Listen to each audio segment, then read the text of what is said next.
Baik, Assalamualaikum warahmatullahi wabarakatuh. Perkenalkan nama saya Retno Liawati dengan NIM 2411014. Saya dari Prodi Pendidikan Agama Islam kelas PAI 4A.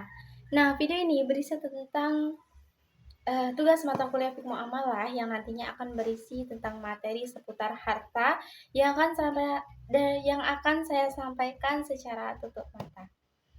Saya mulai dari sekarang. Kalaupun ada ini apa kata-kata yang salah, maaf karena lidah saya sariawan. Baik, langsung saja.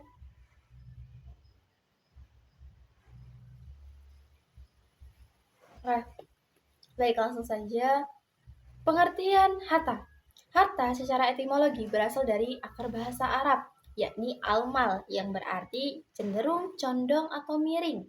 Nah, mal sendiri itu secara umum dikenal sebagai uang atau harta. Dan secara istilah, harta itu adalah segala sesuatu yang berharga dan bersifat material serta beredar di antara manusia.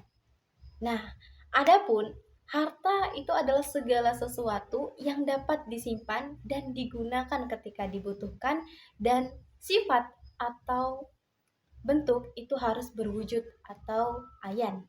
Nah, lalu kedudukan harta. Harta merupakan salah satu kebutuhan pokok manusia dalam menjalankan kehidupan di dunia. Bahkan, para ulama memasukkan harta itu ke dalam 5 keperluan pokok, yang mana diantaranya ada agama, jiwa, akal, keturunan, dan yang terakhir adalah harta. Nah, selain harta adalah kebutuhan pokok manusia, harta merupakan perhiasan di dunia dan atau sebagai bentuk cobaan, ujian, sarana menyenangkan diri, juga sarana untuk mengumpulkan atau menumpuk bekal untuk di akhirat.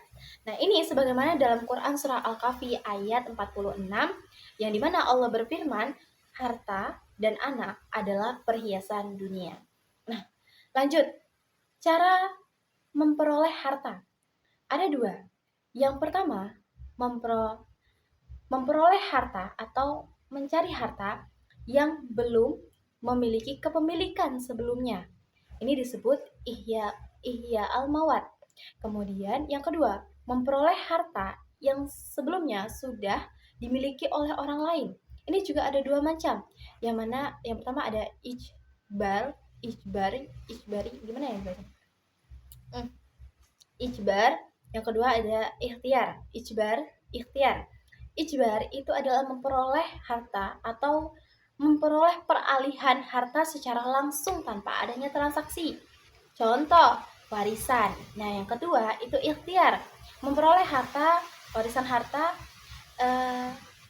tidak secara langsung atau ada proses transaksi terlebih dahulu. Contohnya jual beli. Lalu, manfaat harta. Ada dua. Yang pertama adalah untuk diri sendiri dan untuk kewajiban Allah.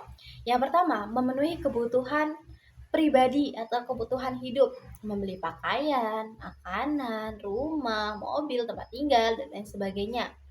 Meskipun Allah itu memperbolehkan kita menikmati hasil usaha kita dalam memperoleh harta, akan tetapi Allah melarang kita dalam dua sifat ini. Yang pertama, berlebih-lebihan menggunakan harta. Yang kedua, boros. Nah, lalu memenuhi kewajiban terhadap Allah. Ada tiga nih. Yang pertama, memenuhi kewajiban agama. Misalkan zakat, sedekah, infak. Nah, yang kedua, itu memenuhi kewajiban materialisme, kekeluargaan. Contohnya, memenuhi atau menafkahi keluarga, menafkahi istri, menafkahi anak. Nah, yang terakhir itu adalah kepentingan sosial. Misalkan, ada tetangga kita yang mengalami kesulitan, atau kita bisa memberikannya sedekah atau memberikannya bantuan lah gitu. Oke, lanjut pembagian dan kategori harta. Maaf ya, pembagian harta atau kategori pembagian harta. Yang pertama ada mutaqawi dan juga goiru mutaqawi. Nah, mutaqawi ini adalah harta yang boleh dimanfaatkan. Nah, sebaliknya, ghairu mutaqawwi itu harta yang tidak boleh dimanfaatkan. Nah, harta yang masuk dalam mutaqawwi ini adalah harta yang boleh dimanfaatkan, misalkan kerbau yang halal, kemudian ya pokoknya segala hal yang halal, kerbau yang halal, kemudian buah-buahan yang halal.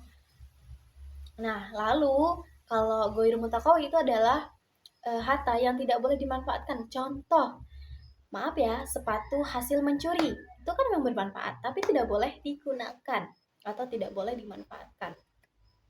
Lalu yang kedua, ada uh, harta misli dan harta gimi. Harta misli itu adalah harta yang memiliki persamaan di pasar. Contohnya beras, tas sekolah, kemudian sepatu sekolah. Sedangkan gimi itu adalah harta yang tidak memiliki persamaan di pasar. Contohnya binatang, kemudian pohon, lalu juga ada apa sih, senjata api yang dijual di tiap-tiap negara kan beda-beda. Nah, tidak ada persamaan pasar. Nah, lalu yang ketiga itu adalah harta istihlak dan juga iya benar, harta istihlak dan juga istimal. Nah, istihlak itu adalah harta yang dia tuh hanya bisa sekali pakai, sekali habis. Contohnya kayu yang dibakar atau roti yang dimakan. Nah, kalau istimal itu adalah harta yang dia bisa digunakan berkali-kali. Contohnya botol minum atau pakaian atau sepatu dan lain sebagainya yang bisa digunakan berulang kali. Kemudian ada harta man man man mankul ya, mankal. Astagfirullahaladzim, lupa Ratna. Pokoknya itulah harta mankul. Maaf kalau salah ya. Harta mankul. Nah, maaf kalau salah, kayaknya harta mankul dan ghairu mankul. Harta mankul itu harta yang sifatnya bisa bergerak dia atau bisa berpindah dari tempat ke tempat lain. Contohnya emas, perak, mobil, kendaraan yang bisa berpindah dari tempat lain. Sedangkan ghairu mankul itu harta yang tidak bisa berpindah. Contoh tanah, ladang, perkebunan, atau gedung, bangunan. Itu nggak bisa berpindah tempat kan. Nah, lalu ada harta ain dan dain. Kalau harta ain itu sifatnya atau bentuknya benda. Contohnya mobil, rumah, tanah. Sedangkan dain itu adalah harta yang sifatnya tanggung jawab. Contohnya pinjaman uang, sewa mobil atau nyewa mobil. Itu kan bentuknya tanggung jawab dari benda itu. Nah, lalu ada nih lagi apa sih namanya? Ada 3 dia. Yang pertama, lalu ada harta lagi nih. Ada mamluk, mubah, dan majrur. Majhur. Aku susah bacanya. Majruk gitu. Nah, pokoknya itulah. Yang pertama, ada mamluk. Mamluk itu dia adalah harta yang entah itu baik sifat kepemilikannya itu per orang ataupun dia bentuknya per kelompok, yang penting dia ada kaitannya dengan kelembagaan atau instansi resmi. Contohnya harta yayasan, kepemerintahan, nah itu masuk harta mamluk. Kemudian ada harta mubah atau boleh. Nah, ini harta yang sifatnya belum ada kepemilikan sebelumnya. Contoh, maaf, sebelum ada kepemilikan sebelumnya tapi boleh dimanfaatkan. Contoh, air dari mata air atau pohon-pohon kayu-kayu dari hutan. Nah, itu kan nggak ada pemiliknya tapi boleh dimanfaatkan. Lalu majruk. Ya, majruk. Nah, ini adalah harta yang dia itu dilarang dan tidak boleh oleh syariah. Contoh nih, tanah, maaf, gimana menjelasinnya? Majruk itu adalah harta yang tidak diperbolehkan secara syariah untuk ditransaksikan kembali. Contohnya, tanah yang sudah diwakafkan.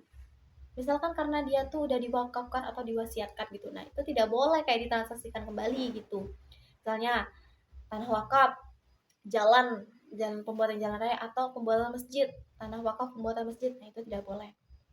Lalu, ada harta yang boleh dibagi dan tidak boleh dibagi.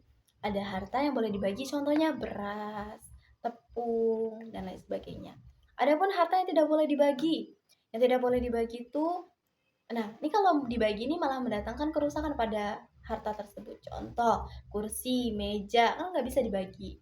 Lalu ada harta yang sifatnya ada harta pokok dan juga harta hasil.